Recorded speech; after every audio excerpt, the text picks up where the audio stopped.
So what are the components, in building spectroscopic techniques? And if I may remind you again, when you're talking about spectroscopic techniques, we are referring, to a consortium of different spectroscopies, emission spectroscopy, chemiluminescence, which sort of is an example of an emission spectroscopy, scattering, phosphorescence, which again is an example of an emission spectroscopy, fluorescence is an example of an emission spectroscopy, and absorption spectroscopy. And sometimes I think it's fairly better, to think of all these types of spectroscopies theoretically, by using the so-called Jablonski diagram, which shows you, they are all related, because they all start, with absorption. Light gets absorbed. You can have that as a spectroscopic technique. But we all know, depending on the type of atom or molecule, some molecules can, undergo internal conversion following absorption. And this is unique in terms of, this is where you've got one singlet, that overlaps, with another singlet. And so you can have, the electrons, jumping from that singlet to another singlet. Take note of this. In some cases, and in almost all cases, for molecules, you're going to have vibrational relaxation, that generates heat. And of course, heat, not very useful spectroscopically, and then it gets, the electron gets to the lowest, excited, to the lowest level, in the electron, in the excited electronic level, and then you get relaxation, and that gives off fluorescence. Depending again on the type of compound, if at all you have a lot of conjugation, if at all you've got a lot of conjugation, this kind of relationship can occur where an electron that is excited in a singlet, jumps to, a triplet, state, and then after that you get that electron again relaxing back to the ground state, in form of light, giving off what you are referring to as phosphorescence. And so it's important, to think about the selectivity / sensitivity comparison, between these methods. You're going to find absorption, is very prevalent, and so it's not a very selective technique. Fluorescence, not all compounds undergo fluorescence, and so it's a lot more selective. And because of that, it also tends to be a lot more sensitive, because not too many, species are gonna interfere, because most of the species do not undergo fluorescence. So fluorescence actually is one of the most sensitive analytical technique out there. Very important to remember that. Very common in proteins, it's used a lot in analysis of proteins and so on. Now, phosphorescence, you need these intersystem crossing to happen. And again, for that reason, you do not have too many compounds, that that have got this kind of a relationship, where, you got a triplet that is nearly of equal energy to a singlet, to support that intersystem crossing. And so for that reason, you do not have many compounds that are going phosphorescent, and so it's a lot more selective compared, to fluorescence. Unfortunately, again, the light, you can see the energy gap, is a lot lower. And so the energy that results from phosphorescence is not as high, as fluorescence and so on. But again, it's a lot more selective. And sometimes selectivity can impact sensitivity, because you do not have a lot of matrix interferences. It's important, to remember, the configuration, of all these different types of spectroscopies, So you can see for absorption spectroscopies, of course, you've got, the energy source, you've got a wavelength selector and a detector at the very end. And you can see they are all, linearly, to each other. So you can see the detector, is in line, of course, to the detector is in line, to the light source. It's important to remember these configurations. in case, of course, you're building one, because you can build one in the lab. Emission spectroscopies, on the other hand, you can see, they are at an angle. The detector is at right angles, to the source. And of course, that's important, because you're trying to detect not the incident beam, this is the incident beam, but you're trying to detect, the beam, that is emitted, because of the excitation. And so that's why they are at right angles. Now, on the other hand, you've got chemiluminescence. Chemiluminescence is interesting, because you can see you don't have a light source. So all what you're trying to do is to make a chemical reaction that actually generates light. And of course, you don't have too many types of reactions that generate light. And that's why it's a very selective technique. Maybe a very classic example, of a chemiluminescent kind of technique. It's where you take hydrogen peroxide and react it, with lumina.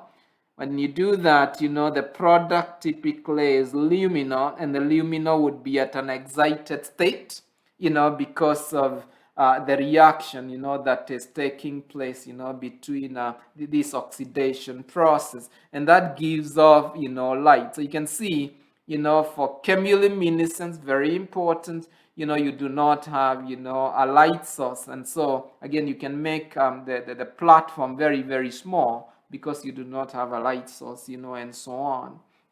So take note of all those, components, that are present in spectroscopies, and especially take note of the configuration as well.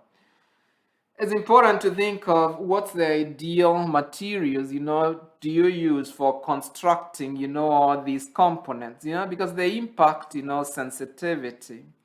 Now, if at all you're dealing, say, with, the wavelength selector, and of course, I guess all of us know the wavelength selector is typically used, so that if at all I had my light source here, and it's giving me a beam of radiation, meaning, it's polychromatic light. If at all I've got a wavelength selector here, I should be getting a monochromatic light, that is coming from, the wavelength selector. So sometimes they can be prisms, and we're going to talk about these in detail, and they can be gratings, and so on. Now, it's important, that the material you use for the wavelength selector be transparent, to the type of light, that you're using. You do not want, the wavelength selector to be absorbing the light. And so the wavelength selectors typically, they are made of materials, such as pyrex, quartz, and so on, silicate glass, that do not absorb typically, the radiation, that we are using. So take note of that, that the wavelength selectors, of course, they can be prisms, made from light transparent materials. Or if at all you want a fairly better type of wavelength selector, you can go for gratings. But sometimes you can also go for filters as well, which we're going to talk about it, and there are different types of filters out there. The key thing I'm trying to emphasize is the material that you use to make these types of important monochromators or wavelength selectors need to be light transparent. It's also important, to remember the type of source or energy source that you actually use. There are two types of light sources. You can have what you call the continuum light sources, which mean you get a polychromatic light, meaning you get a multiple wavelength type of light. Okay, whereas you can also use a line source where you only get a single beam of radiation. So you get monochromatic light in this case if you use a line source. Remember then, if at all I use a line source, then I do not need a monochromator, which I talked about in the previous slide. So there's a huge advantage, of not using, a polychromator, but instead, using a line source, because then I do not need a monochromator. But take note of all these examples, possibly of continuum light sources that you can use, that give these polychromators or multiple wavelengths of radiation compared to the line sources. And there are two line sources, the holocathal lamp, and you guys used it, with the AAS and the lasers. And very common these days, to use lasers, as a light source. And I'm gonna explain why it's a lot better to do so. Take note of examples, of different types of continuum sources that you can actually use and the type of energy, that they would be generating. And you're gonna do this this week, for example, with the HPLC. You're gonna be using a diode array detector, and for that reason, you're gonna be using UV absorption. And if at all you're using UV absorption, it means the type of light that you need is the one that is gonna emit in the UV range. Typically, that will be a deuterium lamp. If at all you're interested with a visible light, you would typically use a halogen lamp, or sometimes people use an argon lamp or a xenon lamp. If at all you're doing IR, typically, people would use these types of black bodies, that are heated, such as Globa, Nichrome, and Nast Glower. There are examples that you can use. So it's very important to at least, remember to give an example of each one of these types of lights that you can use for very specific types of spectroscopies: UV, visible spectroscopy, and IR. Again, visible range, tungsten is also a very common lamp to use, and I hope it's fairly clear. Now, in terms of detectors, which is another part of any spectroscopic technique, there are multiple types of photon detectors. If at all you're doing the UV-Vis, type of spectroscopy, and you're gonna talk about them, but you're gonna see most of them are based on photo multiplier tube. Phototube is another example. You can use even a solar cell, like a photocell. And you can also use things like the charge transfer devices, which we're gonna talk about later. Thermal detectors, this one is what you're doing IR spectroscopy, and the kind of detectors that you would use are things like phototube is also used, photoconductor, thermocouple, which I gave you an example way when we were talking about domain conversions, and you can also use, pyro electric cells and so forth. So let me quickly talk a little more, about radiation sources. As I've mentioned, there are two types of radiation sources. You can have a continuum, meaning you're getting a monochromator, or you can have line sources. Examples of line sources are things like the holocathal lamp, which is very common. You guys used it with the AAS, but you can also have lasers, as examples, of a line source as well. Now, a holocathal lamp, looks like this, and you guys saw it in the lab, and it's based on the premise of you've got an electrode, typically a cathode. You've got a cathode, and the cathode, is coated, with the material that you want the light from.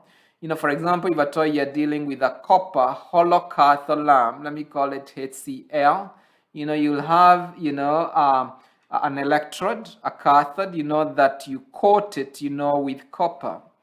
And then you insert it inside a tube, and you fill that tube, with argon or even neon, type of gas. And then you electrically, heat it. Now, if you electrically, heat this cathode, you're gonna have this argon or neon, getting excited, and producing what you call the argon cations. Now, the argon cations, would get accelerated, to the negatively charged cathode, and it impinges on it, or it heats it, and that causes sputtering, that causes sputtering. And with the sputtering, you get this copper being excited at a higher energy level and relaxing back to give off light. So I hope it's fairly clear. So you got a tube filled with gas, you electrically heat it, and because you're electrically heating it, it causes the gas to get excited or to get ionized, and you get these atoms. It's almost like fast atom bombardment. These atoms accelerate to the cathode, heating on the coated material, which is copper in this case. That results into energy transfer, where copper gets excited and then it relaxes off and gives you off light. And those are the copper lines, that you're calling, the hollow cathode lamp. Now, other than this, you've got LED sources, which are mainly continuum sources in general, and they're becoming a lot more popular. The light emitting diodes are becoming popular because they tend to be fairly inexpensive, and they consume fairly low energy. And so for very portable devices, people are deciding, to make devices using LED or light emitting diodes.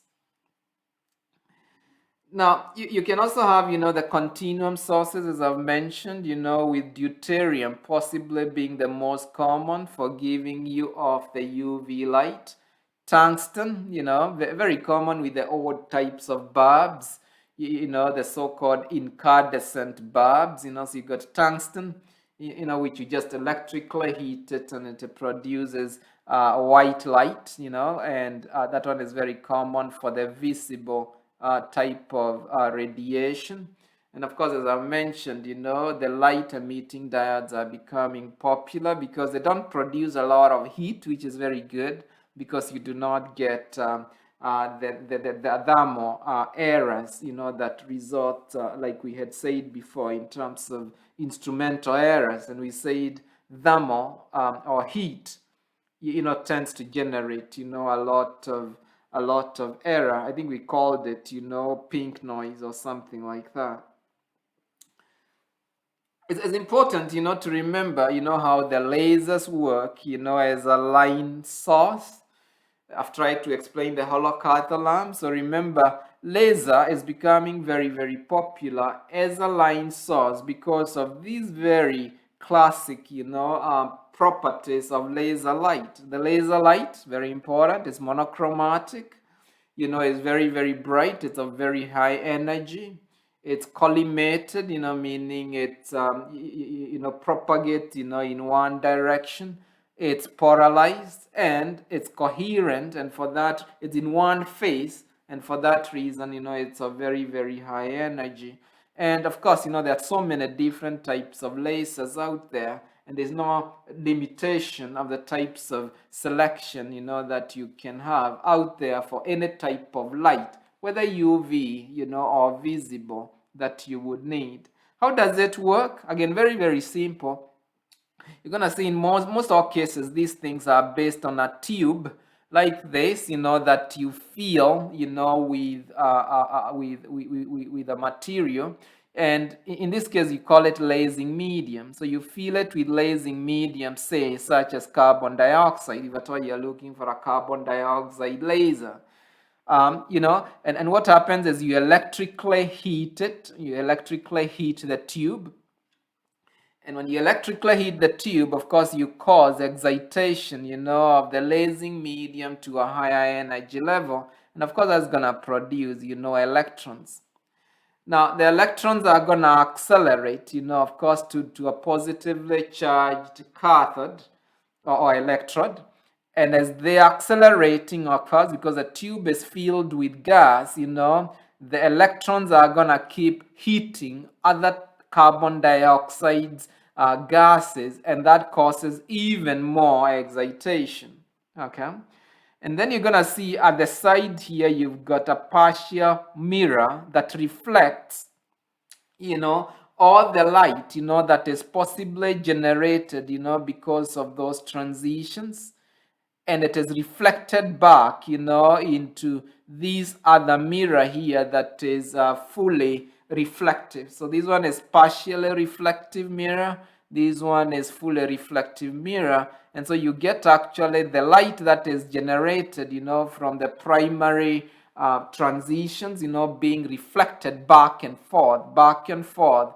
And that, of course, causes even more, even more excitation as it comes into contact, with the other lasing media, that is present. And because of that, you are getting a lot of amplification, because of that back and forth, reflection or reflectivity, of that light. And because of that, you are making the energy very, very energetic. For that reason, that's why LASES actually is an acronym, and it stands for light amplification. And the reason it's being amplified is because of those reflective mirrors, that are causing it to reflect back and forth. And only a portion of it actually get transmitted through this partially. Often it's 95% transmissive, so it gets to transmit a little bit of the laser light through. And so this is called light amplification by stimulated emission of radiation. So it's an acronym that stands for that. So with lasers, typically, you've got what people call population inversion, which is very rare. And population inversion, is a situation where you've got, most of the analytes or most of the components inside the lasing medium being at an excited state. All right, that is what you call population inversion, because at any given time, in normal situations, the lifetime of a molecule in an excited state is very, very low. So at any given time, you've got most of the molecules in the ground state. However, with lasers, because of this light amplification, this multiplex of collisions, you get this situation, where you've got a larger population of the molecules in an excited state, and that creates a so-called population inversion.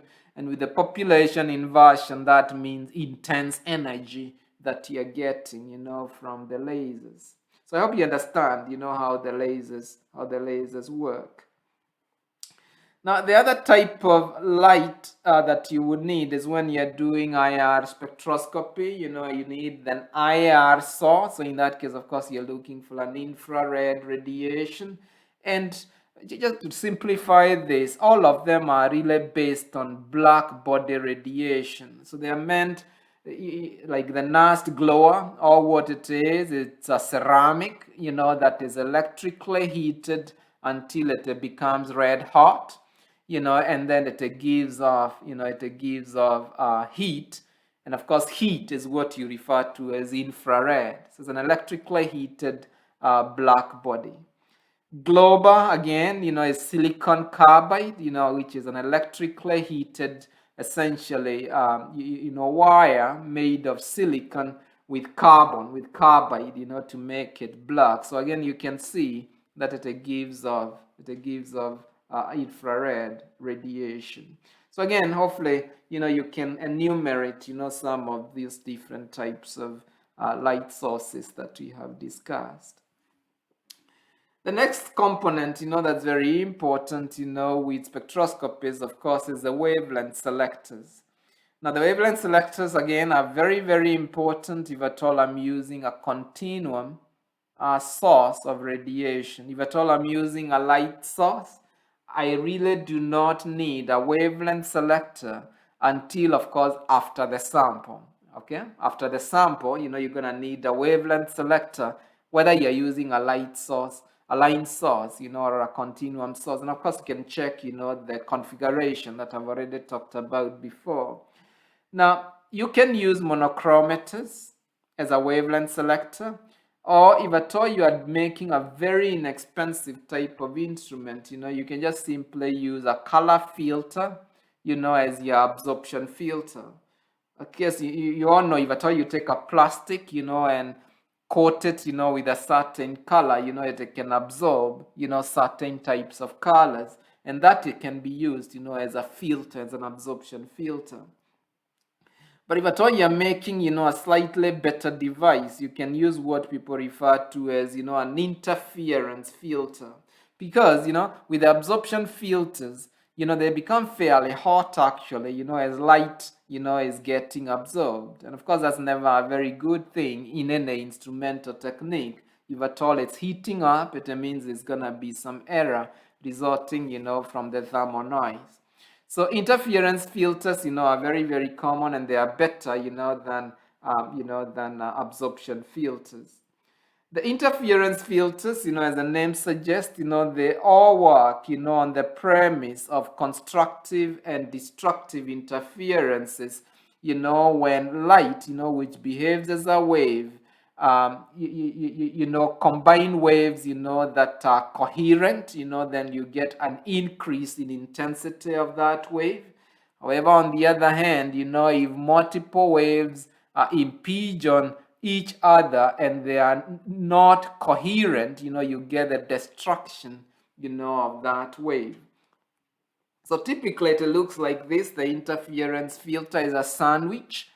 And the sandwich, has got, in between here, you've got a dielectric layer. The dielectric layer can be anything, like magnesium fluoride. In fact, in some cases in my lab, we've been making dielectric layers using polymers, using polymers like photonic. To make photonic crystals, sometimes you would use polymers, as dielectric layers. Okay, so the dielectric layers, can be any type of an insulator, really, out there. And then you would sandwich it like this, where you would have glass. The blue thing is glass, and then you would coat it, with a very transmissive material, such as a very thin layer of gold. Okay, and then you have another glass here, and you've got a very thin layer of gold, and then you print in between, the dielectric layer to make a sandwich. And as such, you would have light, hitting the glass, and then it goes to the metal film, and because a very, very thin film, some of the light, get reflected back, but a little bit of light actually passes through. And so in the end, you're gonna have a monochromatic beam of radiation passing through, because there will be light, that is being reflected at each of these interfaces. There will be light, that is being reflected, at interface 1 as well as at interface 2. And as such, in the end, you've got, light, that is fairly, not a single beam per se, but a fairly narrow wavelength, that is passing through. And so for that reason, you've got a you've got an interference filter that is giving off, fairly narrow band of wavelengths, coming through. Okay.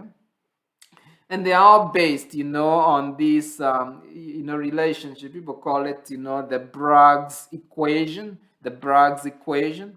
That the relationship is as follows. The wavelength in air, is equals to, the 2D, and the D is referring, to the distance or the thickness, of the dielectric layer, and N here, is referring to the refractive index of the dielectric layer, and N, is an integer value that refers to the order of interference. So you can see, in the end, you can determine the wavelength actually that you are getting, that is going through, going through the film.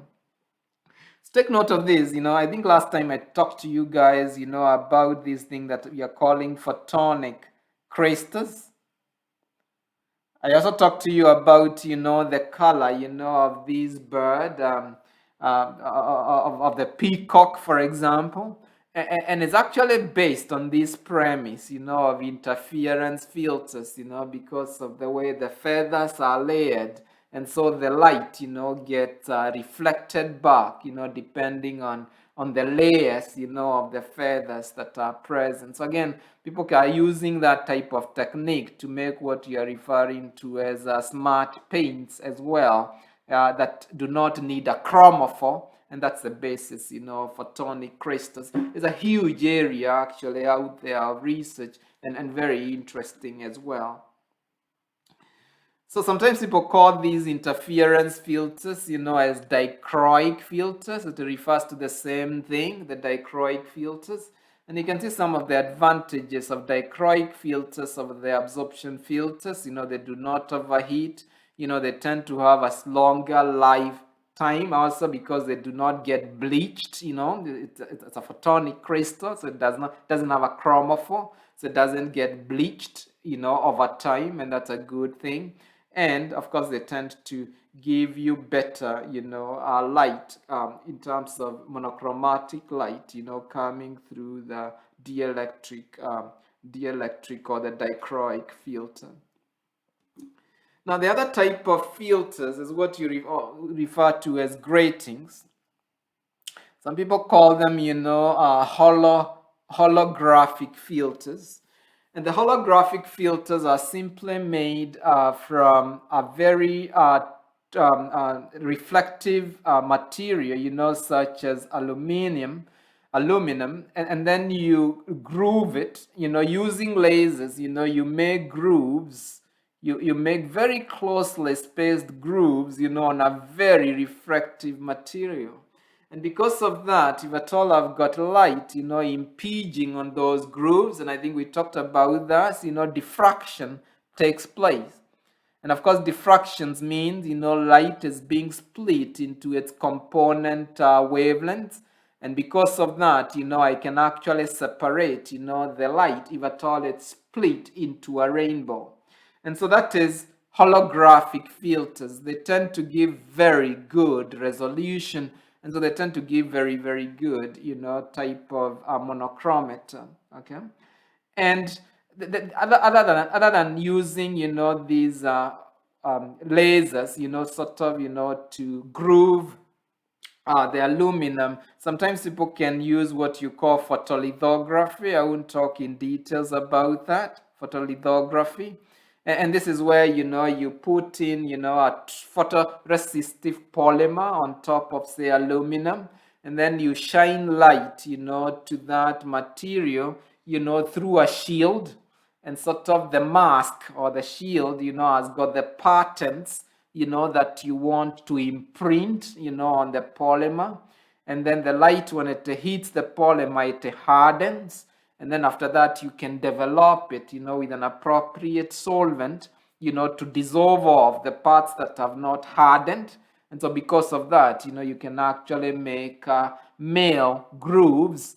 And so you can actually create gratings that way as well, using photolithography as well. And photolithography is a very common technique, out there, and people sometimes use it to make, microfluidic chips and so on. It's a very common technique out there. But again, you can simply also use lasers, to make grooves on a reflective surface, and that becomes your holographic filter, or what you refer to as a grating. So with all these, dispersive elements that we've talked about, you can now assemble it, into a monochromator, okay? So for example, the holographic grating, or filter is what you refer to as, the dispersive element, or the prism is a dispersive element. The other components, of course, would be glasses, like an entrance slit, to let the light through. And then you get, a collimating mirror, such as a concave mirror, so that you can direct the light, onto the dispersive element. The dispersive element splits the light, through diffraction. And then after that, you've got another collimating mirror, so that you can direct the light, to the exit slit. And that now creates, what you refer to as all the components, of a monochromator. It's very important, for you to remember this slide, because they are the key components, that make up monochromators. And monochromators very significantly, determine the resolution, and you're gonna see this, the sensitivity, of your spectrometer. So it's a very important, component that really impacts the sensitivity, as well as, the selectivity of your instrumentation. And as such, with the monochromators, remember what we are looking for is spectral purity. And so when you're making, these types of monochromators, they are very finicky to things like dust, because any dust, that is present on your grating, is gonna scatter your light in a direction that you do not want. And so for that reason, we make sure that these lenses, are in a very clean, environment, so that you get a good spectral purity that you're depending on, of course, for your sensitivity. Now, it's important, for us to understand, this concept of what's a good dispersive element. When I'm trying to resolve, say, two different types of light, essentially, what's a good dispersive element? And so how do you quantify the resolution that you need when you're trying to resolve two wavelengths? And how do you quantify the resolving power of the grating that you need so that you can get that type of a resolution? So this very simple relationship, very, very important. The R in this case is referring to the resolution that is desired, that you desire, as a spectrometrist, okay? So meaning I've got two wavelengths, okay? And I want to separate them. And so these lambda reverse to the average of the two wavelengths, for example, maybe 358.2 and 358.7 nanometers. Those are the two wavelengths, I want to separate. And so I can calculate, the resolution, the resolution that is desired, by taking the average of these two, divided, by the difference, between the two. Now, the resolving power, on the other hand, for the grating is calculated, by taking n, and n refers to, an integer value, that refers to the order of the grating, and n, the bigger n here, is referring to the number of grooves, that are actually present. And the number of grooves that are present, of course, are calculating by taking the length, of the square of the grating, divided by, the distance, between the grooves. That gives you the number of grooves, that are present, per square area, of your grating. Now, of course, you want the resolving power of the grating to be much bigger, than the resolution, that is desired for you to be able, to differentiate or to resolve, the two lines that we are interested in. So I hope that's clear. That if I give you a question and I give you, a grating, possibly with the diffraction order, that's an integer that is experimentally determined, and then I give you the L, I give you the D, you can calculate the N, and as such, calculate the resolving power of that device. And then I can ask you, is it enough? Is the resolving power enough to separate, two lines? And of course, you just need to take the ratio of the two based on the average divided by the difference between the two lines. And if the resolving power of the grating is bigger than the resolution desired, then you can, of course, say that the resolving power of the grating is enough, to actually separate, the two lines. Again, fairly straightforward, but very, very important, for you to remember. So it's also important, to remember this idea of the exit slit, as being a very important, component in the monochromator because it determines the amount of light, that is actually gonna come out, okay? And the light, and of course, the amount of light that's gonna come out, but also, the wavelength of light, that's actually gonna come out. So typically the way people do this is if you make, the exit slit very, very big, it means you're going to get a lot of light, coming out.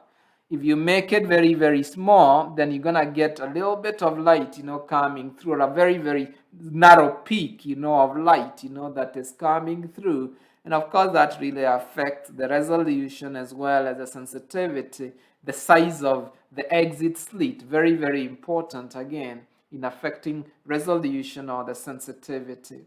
Now remember, in most cases, we are actually interested, in determining different types of wavelengths.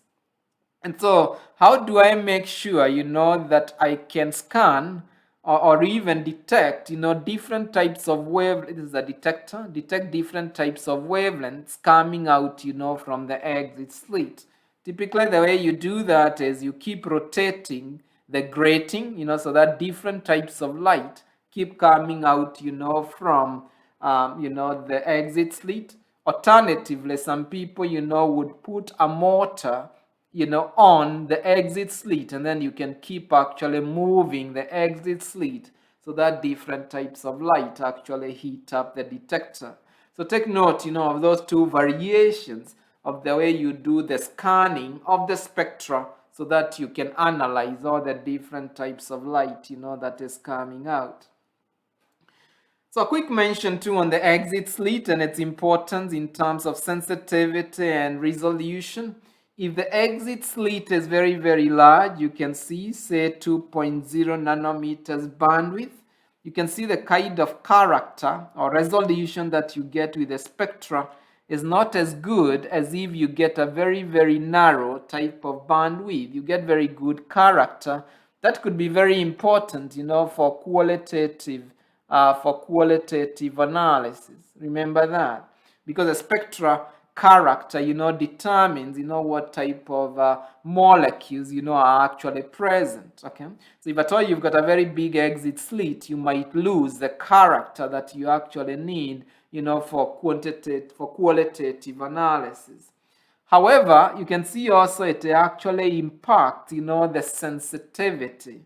Because if at all I've got a very small exit slit, the power of the energy that is gonna come out is gonna be fairly small, and for that reason it's gonna impact, the sensitivity.